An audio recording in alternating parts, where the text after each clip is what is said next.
Bonjour mes amis, et bienvenue au Pendu dans la Lune. Hello friends, if this is your first time here, welcome. Thank you for coming. I'm pleased to meet you. If you've been here before, thank you for returning. I'm truly honored.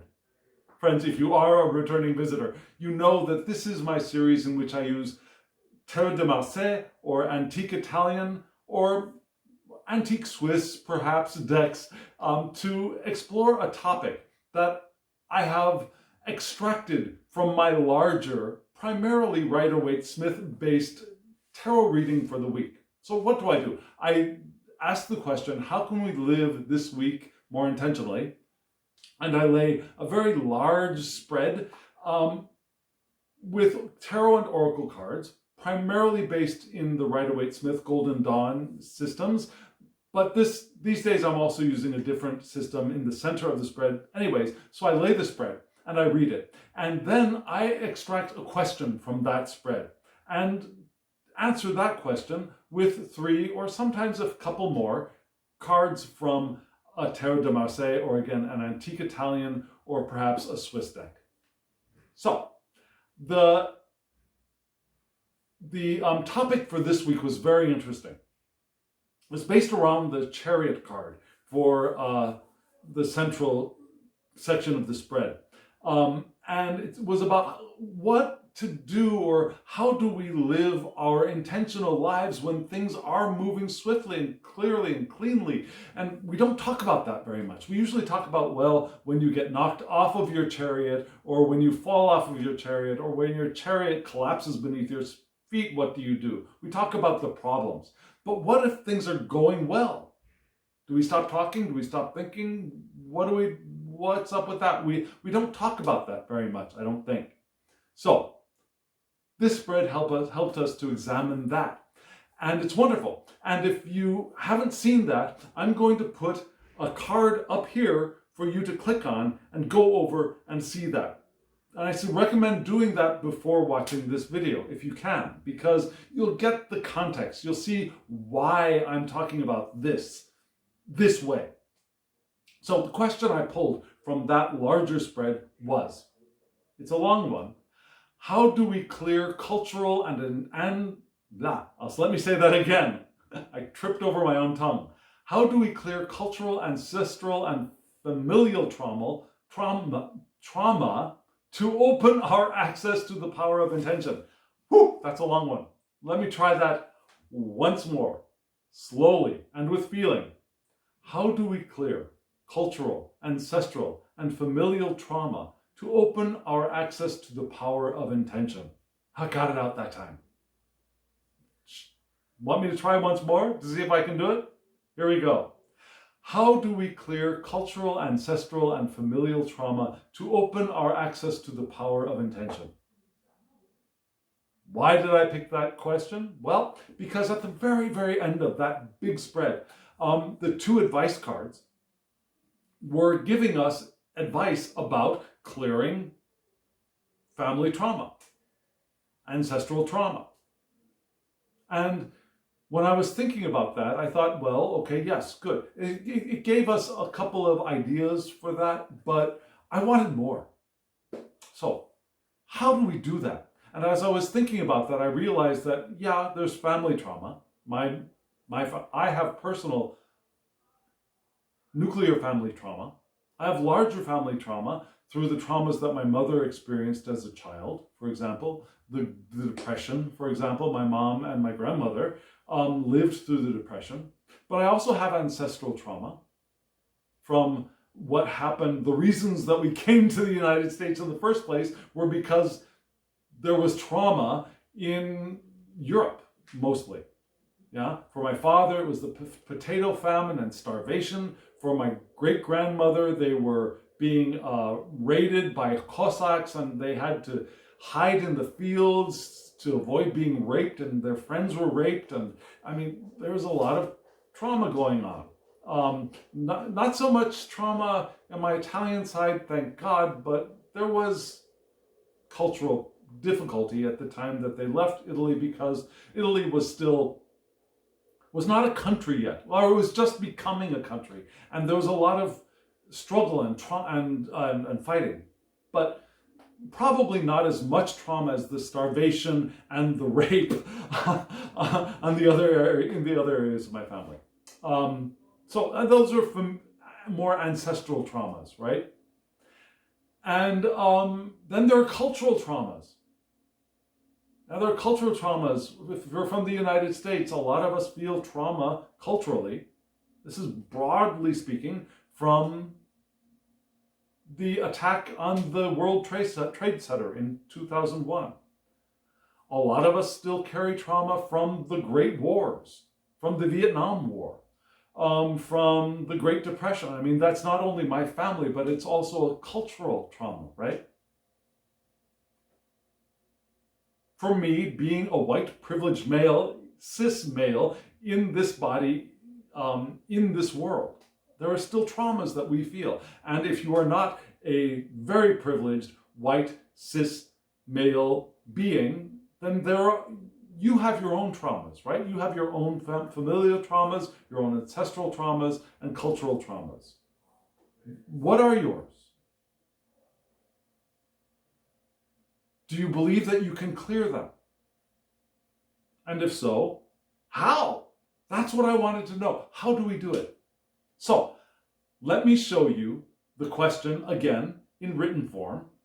I'll give you time to read it, and then I'll show you the cards that I pulled, and then we'll talk about it. Okay? So, here we go. Here are the question and the cards.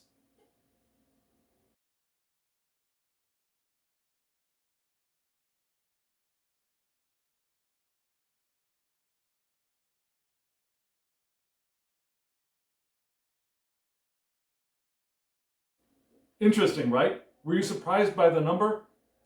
Well, let me tell you what happened. So, I pulled, now these cards are from the Dodal deck produced by Artisan Tarot. And if you're interested in this beautifully, beautifully produced deck, it's lush. It's professional card stock, professional playing card stock, so it's durable and thin. It shuffles like a dream.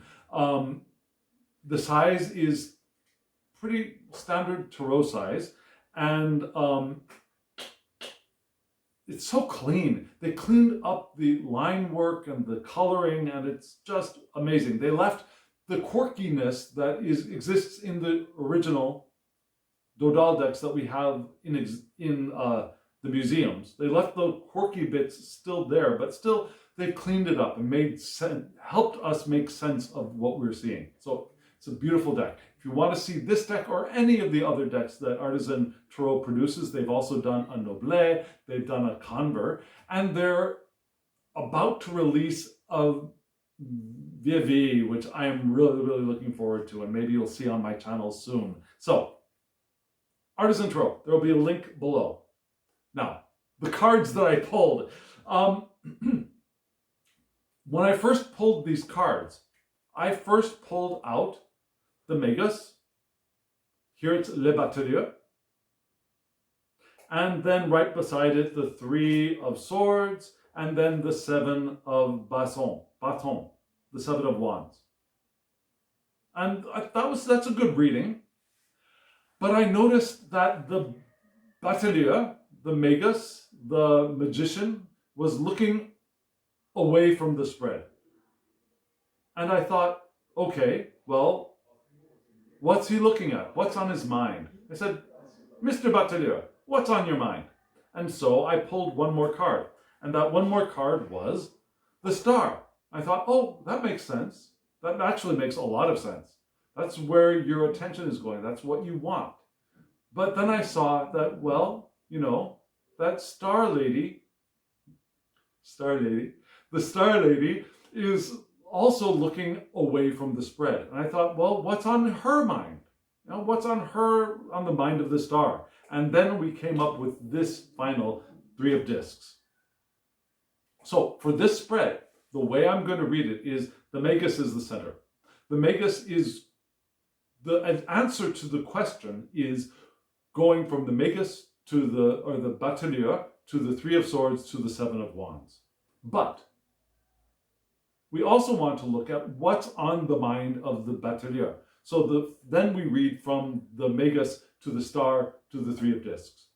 So the central figure, because of the way it was laid out, the central figure for us is the Magus, the Batelier. And who is he? Now, what do we see? Let me get the card out for you. What do we see? We see this male presenting person standing behind a table with all kinds of trinkets and tricks on it and a wand in their hand. And we think of this as perhaps the street magician, the performer, the street performer. And you know, a lot of people seem to think that street performers are not good guys. I disagree. Now, there are some tricksters out there, and that's one potential meaning for the batelier. Someone who's trying to get your money by sleight of hand. But I see this as a street performer, as an entertainer, as someone who has skills. I mean, it's not the same kind of skill, the powerful, mystical skill of the magician in the Golden Dawn deck, but still, this guy's got skills. He's able to do the things that may earn the money. And some of them are really con artists, but some of them are showmen, and showmen deserve to be paid. I am a showman. I was an actor. And actors have skills, and actors perform, and actors should be paid for their performance. So a street magician deserves to be paid. I'm sorry, that's not necessarily a con act. It's entertainment, right? So the magician, the magus, the batelier, can also be that. He's also the one for potential. Now this is the beginning of the series of trumps, right? Card number 1, potential. Because there's potential, there's also the requirement or the desire or the need, but to make a choice. This card is also manifestation, expressing, like a street performer will express. Mimes don't, but not all street performers are mimes. Oh, okay, you're right. Mimes also express, non-verbally, they express. So yes, expression. Beginnings, this is the beginning of the journey, right? New studies, learning new things. This is a body that is newly manifested in the world, has learned how to do some stuff, but there's still a journey of learning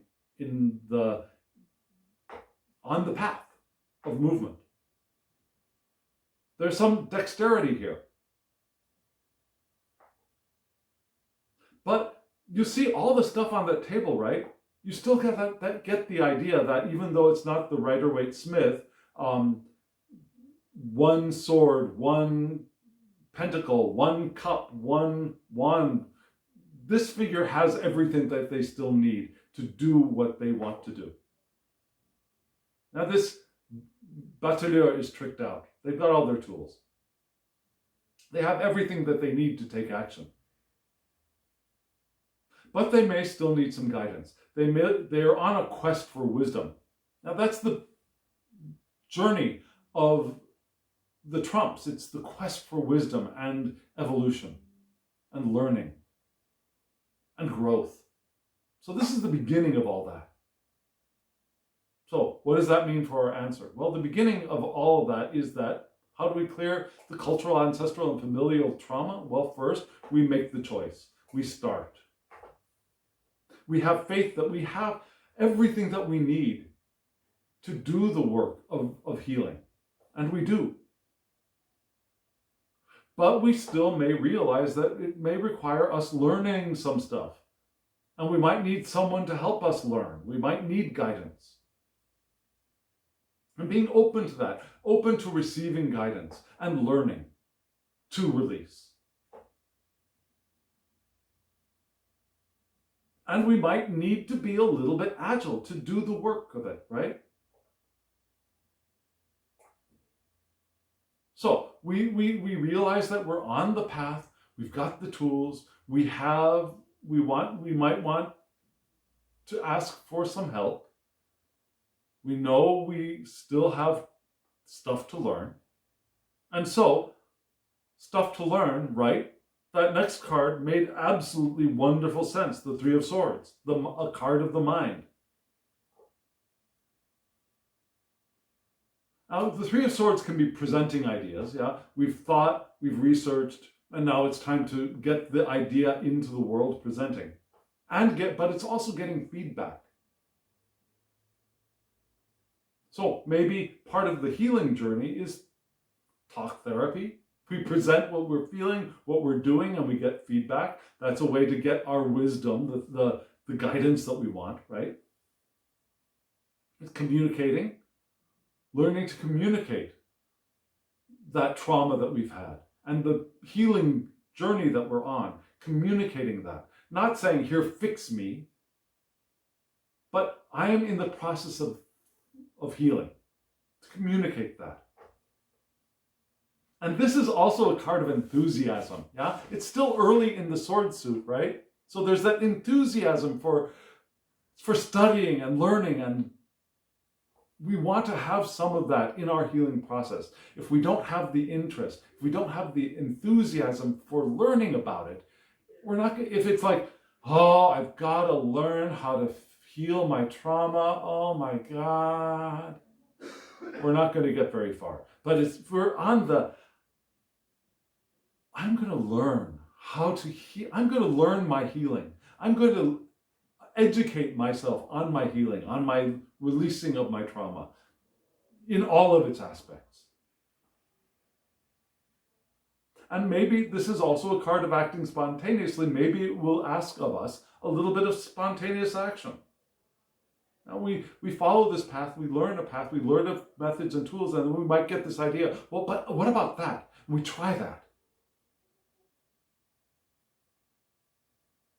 And this is also a desire for intellectual development, which again is part of this card, the Batelier, but emphasizing that, right? Remember, yes, and yes, yes, intellectual development, learning. Acting spontaneously a little bit, but learning. And having a passion for that learning, developing our passion to learn how to heal. So, where is all this passion to learn leading us? It leads us to the Seven of Wands, which is taking care of other people. It's humanitarian projects. It's good leadership, openness. So as we do our healing, the healer heals, right? The teacher teaches. Now, getting back to that teacher thing for just a moment, it's a tangent, but it will help. I studied Italian for a while by myself. And then I went to a school, an academy, a private institute that just taught language classes, and I took a class, and that helped a lot. But there was still a barrier in front of me. And so I decided I'd gather some students in my university, and I would teach them what I knew.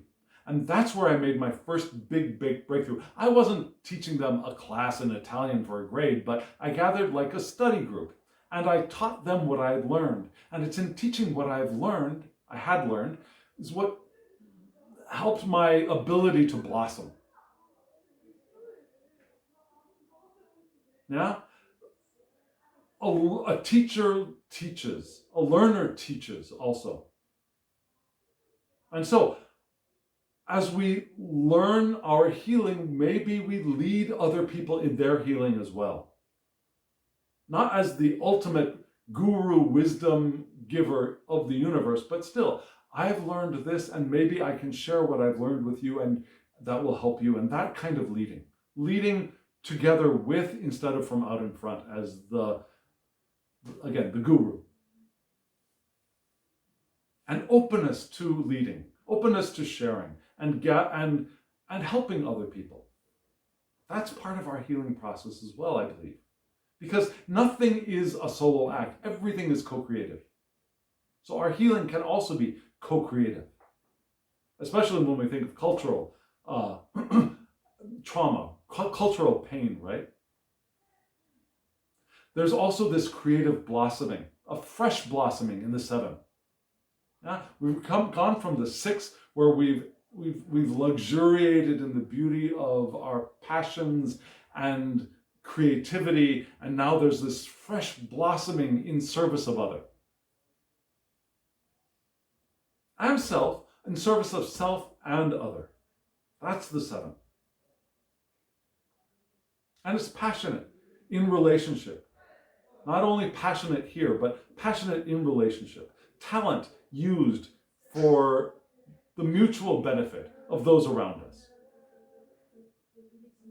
So yeah, we started with the magus, the batelier, this fresh person on the path, and we learn, and we have this passion for studying, and then we realize as we've accumulated this wisdom, we start to share it, and our passion is in relationship with those around us. And that's how we can perhaps at least begin to heal the cultural, ancestral, and familial trauma that we feel. So that's the path. But where is our attention going? Our attention is going to the Star, one of my favorite cards. It's grown to be one of my favorite cards, the Star. And we see this figure pouring water onto both the water and the land. One foot just touching the water. Now this is an Aquarius card, I believe. But for me, this is also a water card. There's always water in the Star card. Well, not so much in Crowley, but still, in most cards. In the Pamela Colman Smith's art, Tarot de Marseille based decks, there's almost always water, a lot of water. And water is a key element in this card, so it's an emotional thing, right? So the Star, purification, regeneration. It's after the breakdown of the tower, or the breaking in of the tower, or the breaking open of the tower. After the trauma, right? Purification and regeneration, hope, renewal. That's where the magus attention is. So in our path of healing, instead of focusing on the tower, we want to focus on the purification and the regeneration and the renewal. And having faith that we can do it, having faith that we are able to heal. Also, this is a truth card. Now the North Star is our truth. Paying attention to our truth rather than the pain that we've accumulated. Keep your eye on the prize, as they say. Keep your eye on the healing. And maybe return to nature. This could also be returning to nature. A return to nature could be a little bit of healing. Yeah, that's a good place for us to recycle our energy that flowing through our energetic paths in our bodies. But you notice this Star card, there is no clothes, right?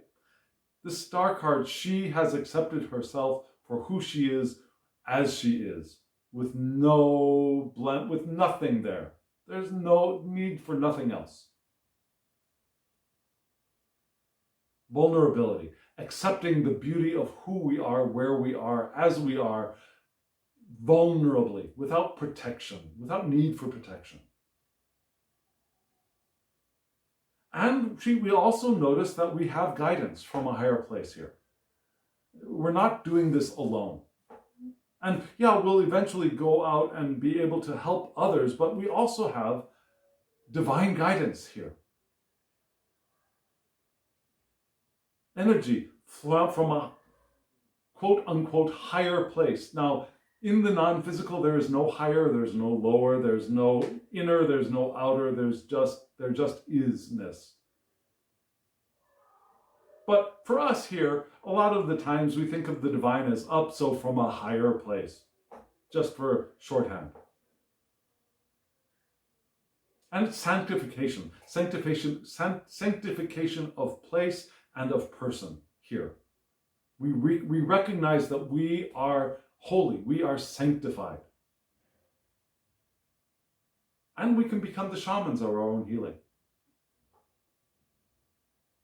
Does that make sense? Becoming the shaman of our own healing? And as the shaman of our own healing, what are we giving attention to? We're giving attention to this, the three of discs, which is starting a project. Starting the project of doing the healing. With all the interest and all the desire to learn, if we don't actually start anything, we won't get anywhere. So this is starting it. This is the first grains of the product.